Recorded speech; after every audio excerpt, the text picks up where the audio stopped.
Hello, fellow diamond painting addicts, and welcome back to Diamond Painting Anonymous. I'm Daphne, and I'm here to kit up one of my kits for January. So I'm going to be working on this kit just because I want to, and I've had it in my stash forever.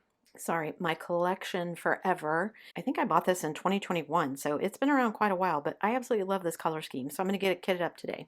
Also, it is New Year's Day, so Happy New Year to everyone. Today begins our winter diamond paint along, and I already have my snowman kitted up for that. I'll stick a picture of it over there. I have that one kitted up and ready to go. So the next time you see me, I will likely be working on that one. So I've got all of these separated, I think, into small containers, well, tiny containers, small containers, and then mediums. I don't know. The three sizes, except for the giant ones. I have two bags of two colors. These two colors that I have two bags of, I'm going to do these first. Also, let me start my timer because one of the new things that I'm doing this year is that I'm going to keep track of kit ups and kit downs as part of my time for each diamond painting. It is time that I spend working on a particular kit because obviously you can't work on a kit without kitting up or kitting down. However, it is not time actually spent diamond painting, but I think that's okay. For the 1,000 hours of mastery, it would be mastery as a whole, right? Not just part. So I think it's okay. I may change my mind halfway through the year, who knows?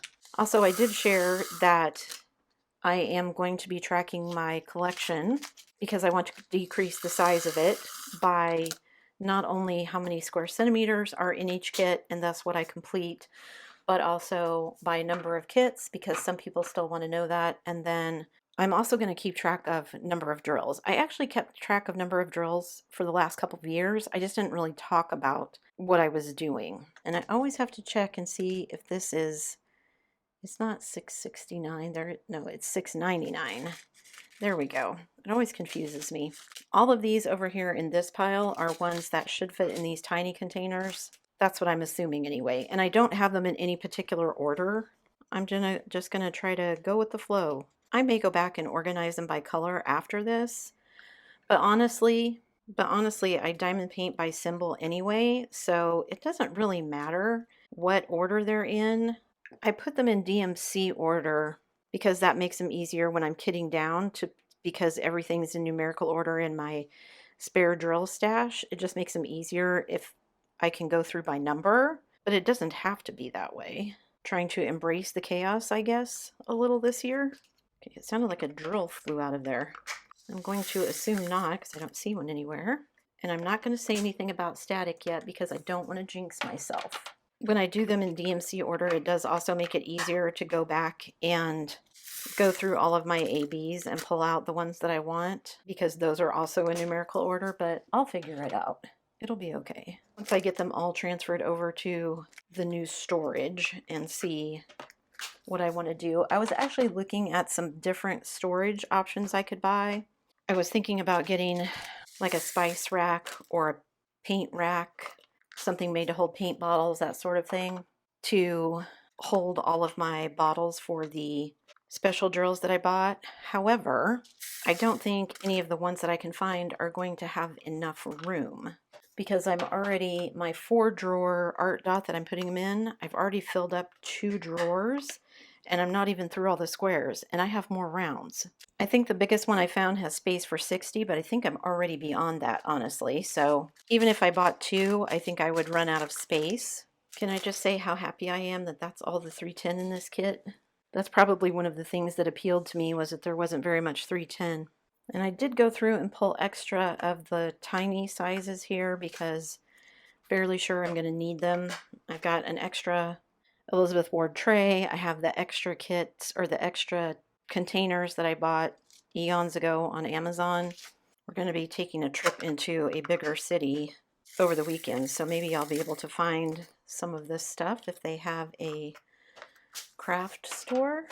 I need to look up and see if they even do. We're not going to the big city that's like 3 hours away. We're going to the one that's a little bit closer, but it's not as big, so it may not have all the things. And I'm sure I'll figure out eventually what stores I like and where to go for certain things, but I just haven't needed enough shopping yet. I mean, groceries, yes, but like clothing and that kind of stuff, I'm so used to just buying everything on Amazon, and Amazon Canada just doesn't have as many options as Amazon.com. So it'll be a game of trial and error, or maybe learning to like new things because I can't get the old things here. I would like to get a new planner for 2026. Normally I have it purchased way before now, but the holidays snuck up on me and everything, and I can't find a local store here that carries them. My Walmart doesn't have them. We don't really have a craft shop. So I went on Amazon to look, and everything has import fees, and they're all estimated. And I normally wouldn't mind paying them if I knew for sure what they were going to be. But I don't want someone to tell me that it's an estimate of $6, and then when I get it, it's 30 something. So those of you who are in Canada, have you ordered from Amazon for something like that? And has it been relatively what they estimated? I mean, I always think planners cost a ridiculous amount anyway. It's essentially just a notebook with a calendar printed in it, but they sure do think they're worth a lot of gold. And I mean, I like the one that I use. I like the Happy Planner. I like that system, but $50 for a planner, that's 50 Canadian, so it's probably what, 35 American, 40, something like that. But again, I don't have like a Michael's or something local. Normally I would go there and have like a coupon or something to save myself some money, but I guess I could go and look and see if I can order it online from Michael's. I didn't think about that, because if I order it from Michael's CA, then it would already be in Canada, in theory, right? I think my husband got lost. He went to the grocery store. We're going to the in-laws for New Year's Eve, and they wanted us to bring Caesar salad, but his mom can't have bacon, which I guess people put in Caesar salads a lot. I can't say I've noticed, but I don't mind bacon. It sounds so funny. He and I were talking about it this morning. We're like, well, what do we need to get? I'm like, we just need lettuce, shredded Parmesan, croutons, and the Caesar dressing. And then all of a sudden we're looking at each other. That's it? That's all there is? So I went out and looked it up. Yep, that's all there is. I mean, you can add in things like, a lot of places add in like bacon or chicken or whatever. It's such a simple salad, but we brought it the last time we went over to their house. We were having something Italian. I don't think it was spaghetti that time, but we took Caesar salad as our contribution. And half of them were like, oh, I've never had a Caesar salad before. I'm like, how have you never had a Caesar salad before? I'm the pickiest eater out of all of us, and I've had it. So, okay, so far these are all fitting nicely in here, but obviously I am going to have to go get some more of these containers because this is the last of the ones that I have out. So this is essentially 2 rows of these tiny containers. I do have another row of Elizabeth Ward, another tray that I can grab from, so that would give me 3 rows of this size, which seems kind of weird for as big as this kit is. Most of these, I mean, I'm not even going to use the extra large size container. 56 by 69 is pretty sizable. I was looking the other day on Diamond Art Club on Amazon too, because a lot of the ones, most of the ones they have on Amazon are like the beginner sizes, so they're pretty small. But there are some cute ones on there, so I was debating whether or not I wanted to get some of those just so I'd have some small kits. A lot of it is Disney and Marvel, which is not my thing, but they did have a few cute ones on there that I would do. And sorry for the interruption. My husband came home from his grocery shopping, so I had to help put things away. No idea what I was talking about now. I think I was talking about how a lot of these colors, 66 colors, but a lot of them do not have very many drills, because it looks like I'm going to end up putting most of these in these tiny containers. Okay, so if this pile is all that needs to go in here, I should have enough. And then all the rest of this, I think I'll start with the largest one first, putting them in here. And then I can see if I need to use these for this middle section, because this middle one I was like, they might fit in here, they might not in the tiny ones. I do wonder sometimes when, oh, well, that made a lot of sense. I didn't even put the tray down. Good gravy.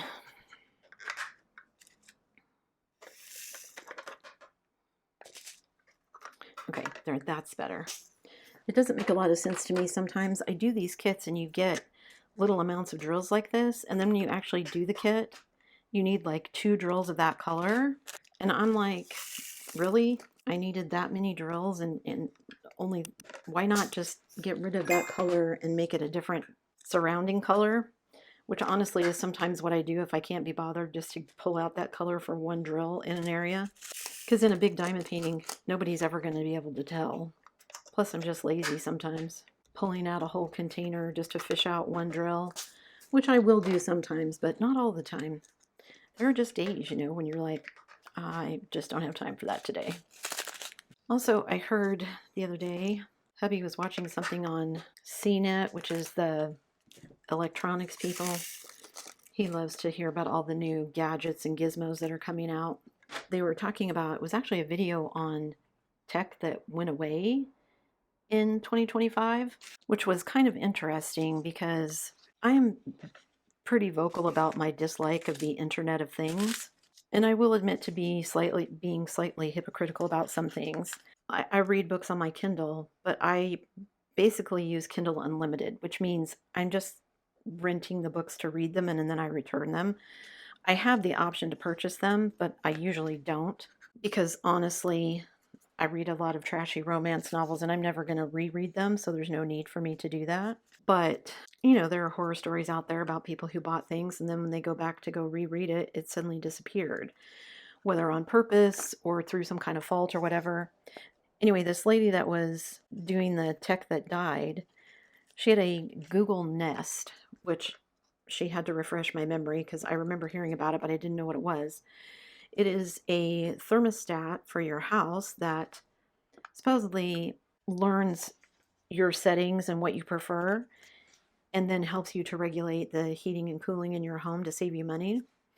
Well, apparently in 2025, they just stopped updating it, which meant that people who were using the app to control their air conditioning suddenly, or heating, suddenly couldn't do that because the app didn't work anymore.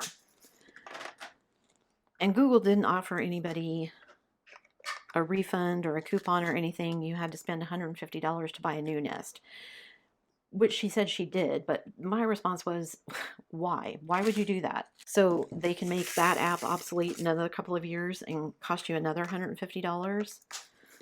No, thank you. I mean, it seems to be the way of everything these days. Planned obsolescence, so you just have to continue to buy and buy and buy and buy. Anyway, I am much happier, and hubby and I, whenever we go out, and like when we were looking for appliances here, everybody wanted to sell us the brand new, of course, more expensive models. Oh, this can tell you when you need to order groceries. This can tell you when you're running low on milk. I can tell when I'm running low on milk when the container feels empty. I don't need the refrigerator to tell me that. I can open the door and look in the refrigerator and it can tell me I'm low on whatever. I can tell myself. I don't need the refrigerator to tell me. It's part of the reason I started going back to buying physical books and why it was so hard to get rid of all the ones that I had when we moved. Because books are expensive. Even digital books are expensive, I think. Especially considering that if you purchase it digitally, there's no guarantee you'll keep it. I actually have a bunch of my Dungeons and Dragons stuff digitally. All right, I'm going to start with these now because I think these are going to fit in this size. When COVID hit, we started playing a lot online. So we were using what they call virtual tabletops like Roll20, kind of like Zoom, but with maps and stuff that you could use so that multiple people could play from wherever we were. And we did that for most of COVID.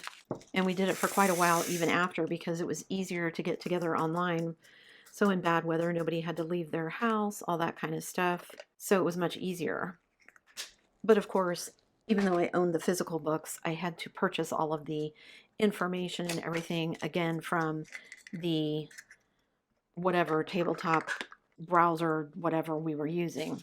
And each of the virtual tabletops has something different. So of course, one time we would use this one and then we'd like, well, let's try this one. But then I have to buy everything all over again because, of course, they're two different businesses. They don't talk to each other. So I'm buying the same information 2 or 3 times, which just got to be crazy. And so I finally said we weren't playing that much anymore. And I was just like, you know what? I'm going to go back to just buying the physical books. Yes, it's not as convenient, but then I don't have to buy it multiple times. And if I want to look something up, I can just look it up. My son is one of those. He likes the digital version because you can just search through it like you can, like you make it a PDF and then you can search through the document for whatever you're looking for. I think part of it is just we've become a society of instant gratification. Like it's too much trouble to search through the book and flip pages. I just want to be able to type something in and go. It makes me think of that experiment. When I was taking all of my teaching classes, in my psychology class, they were talking about motivations and patience and stuff like that. Meeting adolescents, if that's what you were teaching, where they were dealing with small children and how their brain works and all that kind of stuff. I want to say like 4 or 5 year olds, and they put M&Ms in front of them and said, if you can wait, it's like 2 M&Ms. If you can wait for 5 minutes, I'll give you 2 more, 3 more, whatever it was. And then they tested how long the kids would wait because, of course, 4 and 5 year olds are not known for their patience. And so they were doing a test to see how long they were willing to delay gratification to get a reward. These days, I think if they did that same test, it would be a lot less time because everything seems to be about either getting it as quickly as possible or making sure you have an app for that. I look at some of these people who have pages and pages of apps on their phone, and I just think, ugh, I have 2 pages of stuff on my phone and I don't use half of it. Okay, I think I'm going to try and see if these will go in the smaller, tiny containers before I start breaking out the rest of these big ones. So these are my Elizabeth Ward knockoffs, and I'm not going to put a sticker on them until I know if the drills are going to fit in that container. These ones on the top here were a little iffy for me that they would all go in. Okay, that one definitely did. So the rest of these should be fine. So what number was this? 738. Let me put that sticker on there before I forget. So this will be interesting for me to see what this is going to look like in my tray with everything not being in numerical order. And like I said, I might go through afterwards and put everything in colors, like group it by color, just because that makes a little more sense to my brain anyway. Or maybe I'll just leave it like this and it'll be complete chaos and I'll just learn where all the symbols are like I usually do. I think that's what I started to say earlier was it probably doesn't matter what order it's in for me because I diamond paint by symbols. So once I know where the symbols are in the tray, I'm good to go. I'm not really looking at the DMC codes or the serial numbers or anything else. To me, that just seems like an extra step. I know a lot of people do it that way. Just leave all their containers numbered 1 through 100 or whatever, and then they just refer to the legend constantly. But that just seems like a lot of extra work because then I have to be like, okay, I need F. And then I have to go to the legend and go, okay, F is number whatever. I mean, I guess with Diamond Art Club it's on here, so I'd know it was 15 and I could just go straight to it. So I guess it depends on what kit you're doing, but it just seems like an extra step that is possible to get confused. And I confuse myself enough without adding complexity to it. Okay, I'm almost done with this one, surprisingly. Okay, so that's all my stickers put on, and I had to dip into my Elizabeth Ward knockoffs because I still have so many of this size of container kitted up in my Christmas kit that I am abandoning for a while. I was hoping to get more done on it than I did, but sometimes life just gets in the way, you know? Working on getting this kitted up now. Okay, apologies if you can hear that noise. I thought it was my neighbor's car and I was going to wait until they were done, but I think he's actually out snow blowing, which means it'll be a while. It's one of those things that I can edit out most things, but lawnmowers, snow blowers, big trucks, that low bass rumble, I can't quite get rid of. All right, I'm going to finish these 3 up real quick and I'll be right back. And of course, right after I said all of that, they finally took off in their noisy vehicle. So it wasn't a snowblower, so I guess yay. So here is the kit all kitted up. Again, I have to say I love this color palette, and I think I might go through and reorganize it by color just because then it'll be more like a little rainbow. And that seems like fun. But I do love all the colors. We've got this nice mauve and this very kind of baby blue, and then this purple and pink. Lots of purples and pinks, which is one of the reasons I love this. And there's some yellows and other things sprinkled in and just a couple of darker colors. So I'm really looking forward to seeing how this one turns out. A lot of you have told me that you've done not this particular kit. A lot of you have told me that you have done not this particular kit, but another one by this same artist, the one I was talking about where the yarn was her hair. I think they said it was called Threads of the Universe. And I think there's at least one other one out there by him. I don't know if this one is available anymore. I'll link it down below. I think it is. I don't know. If not, you can find something else by the same artist and find something in this color scheme maybe that suits you guys a little bit better. Because there were definitely those of you who didn't like the subject matter but like the color palette, so there are other options out there for you. So leave me a comment below and let me know if you enjoy this color palette or if you think something else, the subject matter would be something you just absolutely wouldn't do. I don't mind it. Like I said, I'm been a long time geek slash nerd. I like Star Trek, Star Wars, all that kind of stuff. So I wouldn't say I'm a fanatic, but I'm definitely a geeky nerd. So this sort of stuff appeals. Plus, her face is just so pretty. I can't wait to see how her face and her hair and everything turns out. And there's still enough in the background that's interesting. It looks more like tropical flowers to me. Yeah, a little alien because of the colors, but purple moon, some trees that still have green leaves, mountains in the background. I think it'll be fun. That's it for me today, guys. Thanks so much for sticking around till the end of the video. Before you leave, don't forget to do all the things. If you like this video, give it a thumbs up. Hit that subscribe button if you haven't already, and hit that bell notification icon so that you can be informed of future uploads. And as always, guys, thanks so much for watching.